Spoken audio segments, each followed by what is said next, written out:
Hello મિત્રો, કેમ છો? તો આજે આપણે વાત કરવા જઈ રહ્યા છીએ મિત્રો ઘાતક મૂવીની. તો મિત્રો ઘાતક મૂવી ફરીવાર એકવાર સિનેમા ઘરોમાં રિલીઝ થવા જઈ રહી છે, રિલીઝ થવા જઈ રહી છે મિત્રો.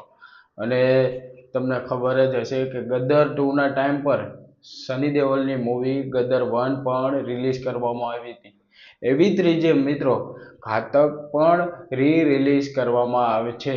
અને મિત્રો 28 ફેબ્રુઆરીએ એટલે કે 10-15 દિવસની અંદર તે મૂવી સિનેમાઘરોમાં તમે જોઈ શકશો મિત્રો. અને તમને ખબર જ છે કે 1996માં આવેલી આ મૂવી સુપર હિટ રહી હતી મિત્રો. અને તેના ફેમસ ડાયલોગો ઝુકેગા સની દેઓલ હવે ઝુકશે નહીં મિત્રો, તેનો ટ્રેન્ડ ચાલે છે મિત્રો સની દેઓલનો. અને હવે 70 સની દેઓલના અંદાજે યર્સ કહું છું મિત્રો, સની દેઓલની 70 વર્ષ પછી મિત્રો તેની વાપસી થઈ છે. તેનું બેક આઈ એમ બેક કહેવાય ને મિત્રો, એવું થયું છે મિત્રો સની દેઓલ માટે.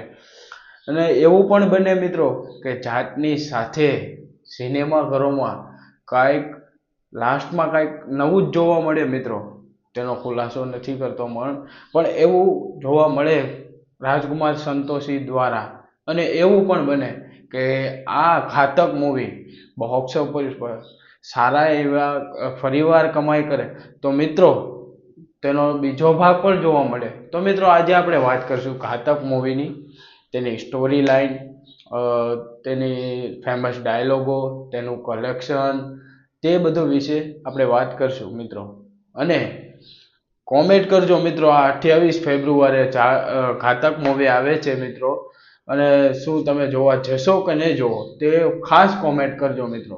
અને મિત્રો બુક માય શો પર તમે જો હજી સુધી ઇન્ટરેસ્ટ ન કર્યો હોય તો મિત્રો કરી દેજો. આપણે જાટ મૂવીને ફૂલ પ્રમોશન કરવાની છે મિત્રો. અને તમે જો સની દેઓલના ફેન હો તો મિત્રો આપણે જાટ મૂવીને તે સ્ટેજે પહોંચાડવાની છે મિત્રો.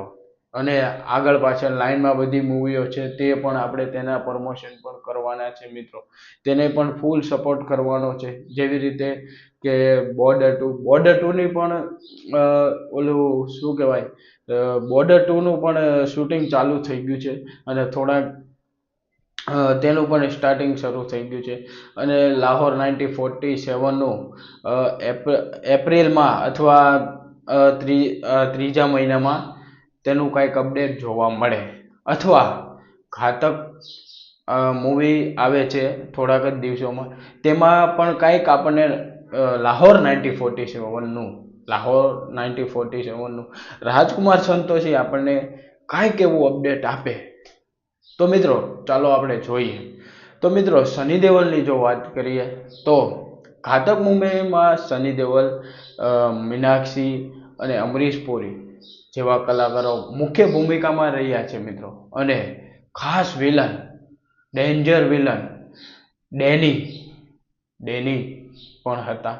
અને મિત્રો જો આપણે સ્ટોરી વિશે મિત્રો વાત કરીએ તો સ્ટોરીમાં મિત્રો એવું છે કે સની દેઓલ હોય છે તે આમ આદમી તે સાદું અને સીધું જીવન જીવતા હોય છે. તેના મા બાપ, તેના પિતાની સેવા કરતા હોય છે.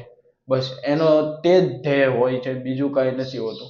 પણ મિત્રો સ્ટોરીમાં થોડોક વળાંક આવે છે જ્યારે તેમના પિતાજીને ગળામાં કેન્સર કે એવું કંઈક થાય છે મિત્રો.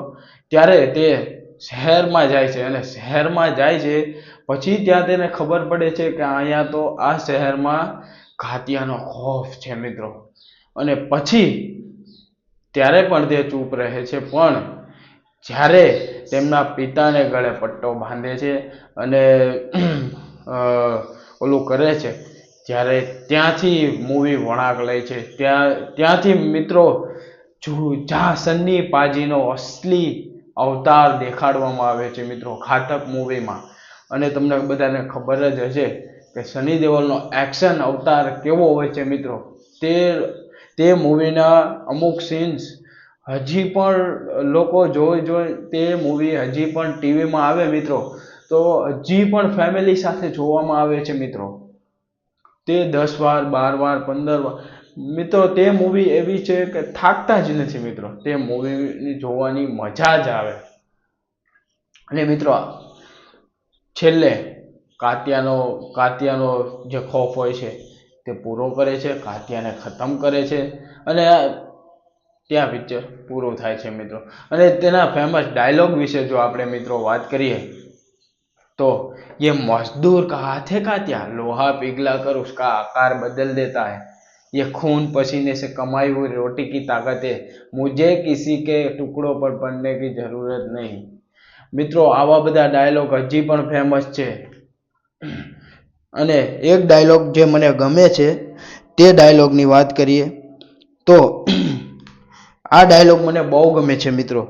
डर कर लोगों को वो जीता है जिसकी हड्डियों में पानी भरा होता है.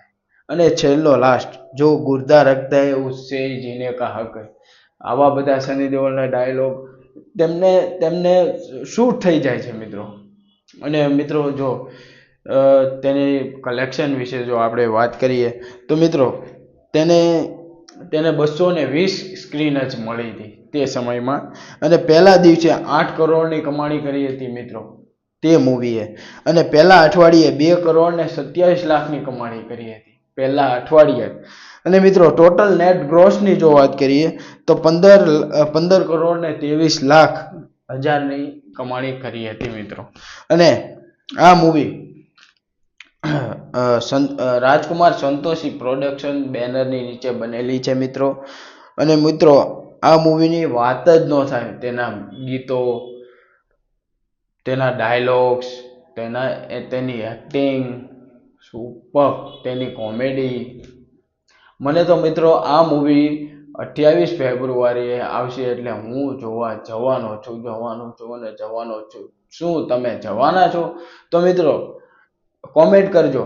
અને હજી સુધી તમે આ ચેનલને લાઈક, શેર અને સબસ્ક્રાઇબ ન કરી હોય તો કરી દેજો મિત્રો.